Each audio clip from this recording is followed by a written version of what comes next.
In the spring of 399 BCE, an Athenian jury sentenced a man to death, not for violence, not for theft, but for asking too many questions. His name was Socrates, a man whose paradoxes still to this day echo through the chambers of Western thought. The charges: impiety and corrupting the youth. The sentence: death by hemlock, a deadly plant-based poison.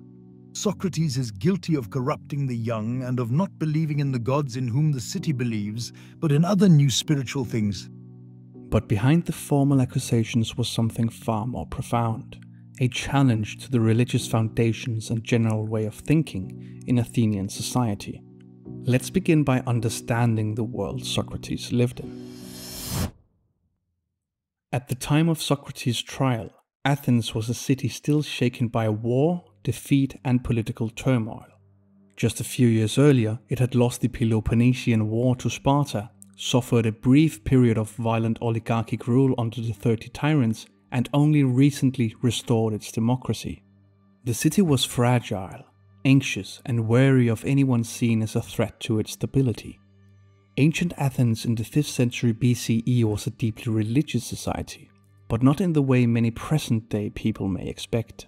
There was no sacred scripture, no single church, no unified priesthood, and no exclusive religious dogma. Instead, Athenian religion was a complex web of traditional myths, public rituals, and civic festivals, all deeply entwined with political and social life. The gods were everywhere: Zeus, the king of the sky; Athena, protector of the city; Apollo, god of light and music, and dozens more.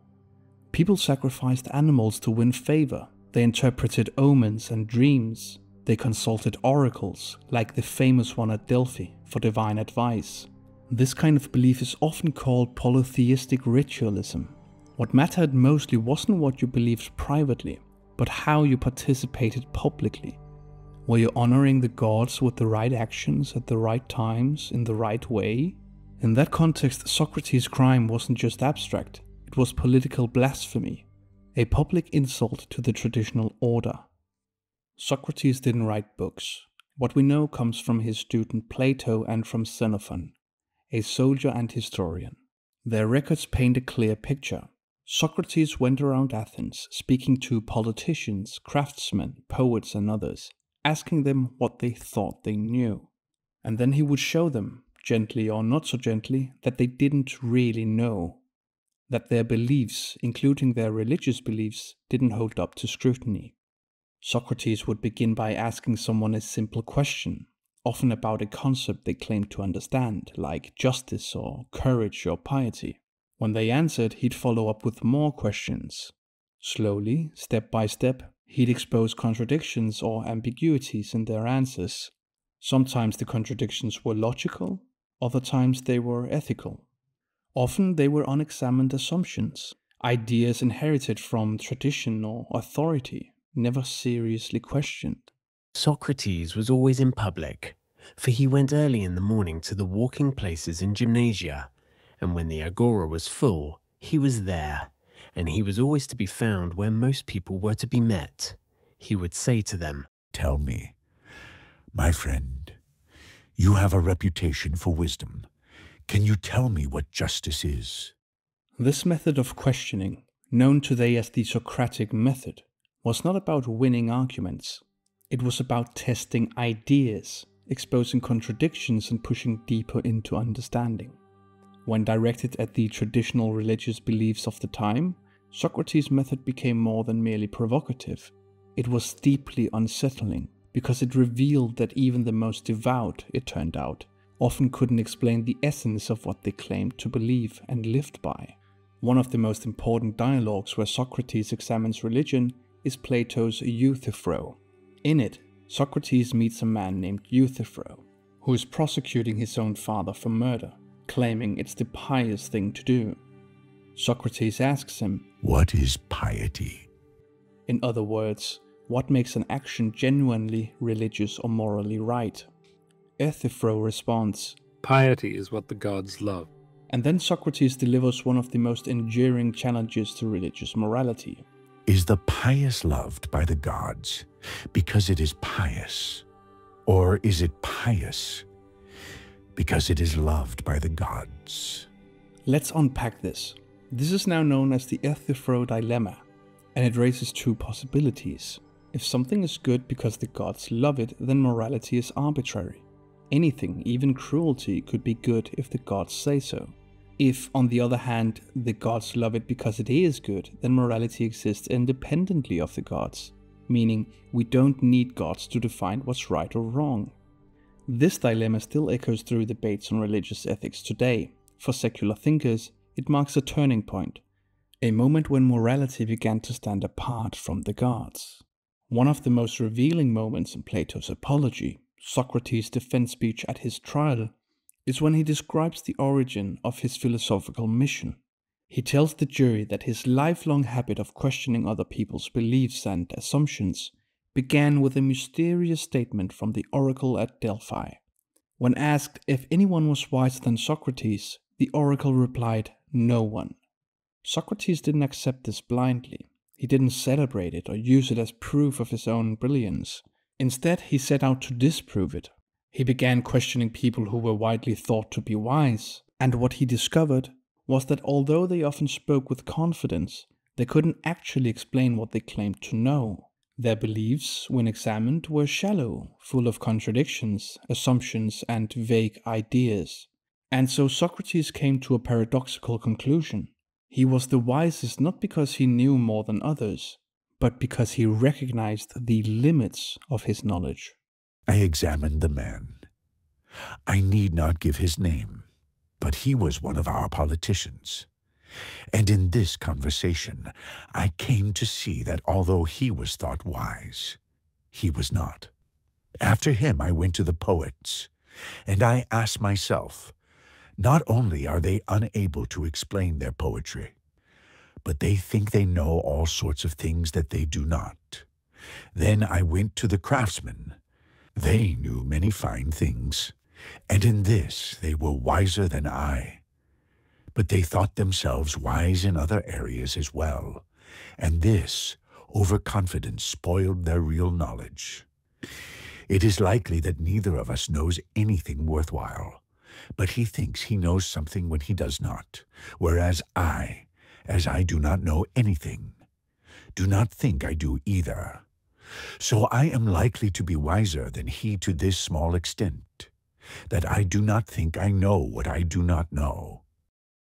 This became the foundation of his entire approach, to challenge pretended wisdom, to expose ignorance, to encourage deeper understanding, not just in others, but in himself.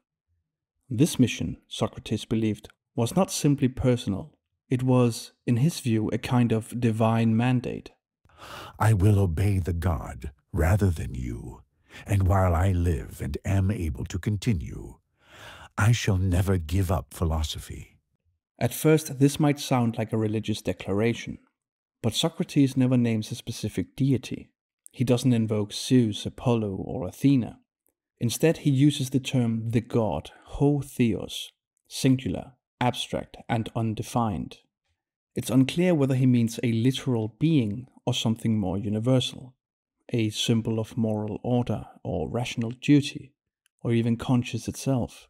So when Socrates says he follows the god, he isn't appealing to traditional religious authority. He's appealing to a higher ethical standard, not supernatural, but philosophical. In modern terms, we might say he's obeying reason, conscience, or the pursuit of truth. He deepens this idea with a concept that appears throughout his dialogues, the daimonion, a mysterious inner sign or voice that, according to Socrates, had guided him since childhood. The daimonion is not a god, it's not a voice from heaven. Socrates describes it as a kind of inner warning system, a signal that stops him when he's about to act wrongly. It never tells him what to do, it simply urges caution. This sign I have had ever since I was a child. It is a voice, and whenever it speaks, it turns me away from something I am about to do, but it never encourages me to do anything. It's not divine revelation, it's not prophecy. It's something closer to what we might call moral intuition or a deeply internalized sense of ethical restraint. This is key. Socrates does not claim to possess divine knowledge. He doesn't speak with the authority of a prophet. He doesn't offer answers from above. What he defends instead is a way of life, a constant process of asking questions, exposing illusions, and refusing to accept beliefs just because they're widely held. And that's what gives so much weight to his most famous statement. The unexamined life is not worth living for a human being. It's not just poetic, it's a declaration of moral responsibility. Socrates is telling the court, and us, that a life lived on autopilot, based merely on assumptions, inherited rituals, or untested ideologies, is not truly a human life. To live without examining our values, our beliefs, our doubts, even our disbeliefs, is to fall short of what reason demands from us. It's not just a personal choice. It's a philosophical duty. The charges against Socrates were threefold: not recognizing the gods of the city, introducing new divinities, and corrupting the youth. In modern terms, you could say that he was accused of religious dissident, blasphemy, and cultural subversion. But let's be honest, Socrates was not corrupting anyone. What he was doing was teaching Athenians to think, to challenge norms and traditions, to question sacred myths, and to examine inherited beliefs. To a fragile democracy recovering from war and political chaos, that was intolerable. Socrates didn't beg for forgiveness. He didn't compromise. He defended himself calmly, and then, when sentenced to death, accepted the verdict without fear. His last words, according to Plato, were, Crito, we owe a cock to Asclepius. Crito was one of Socrates' closest friends and followers, and Asclepius was the god of healing. In ancient Greece, people would often offer a rooster, a cock, to Asclepius after being healed from illness. The moment he speaks these words, the poison is working its way through his body, paralyzing his limbs.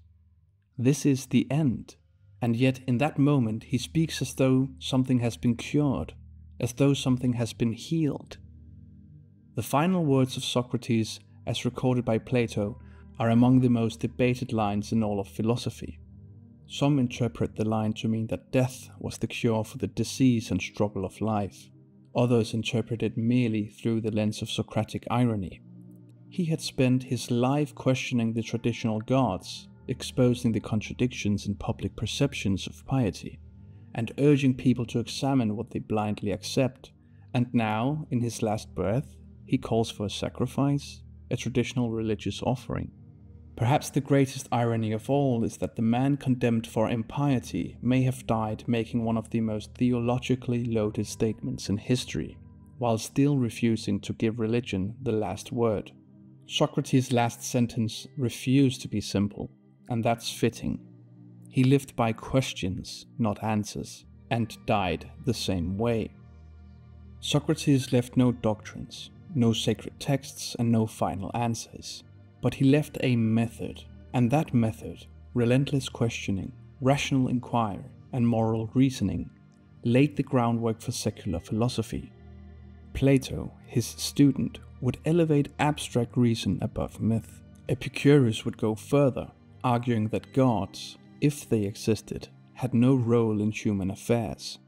Centuries later, Spinoza, Hume, Nietzsche, and Bertrand Russell would carry the torch of critical inquiry.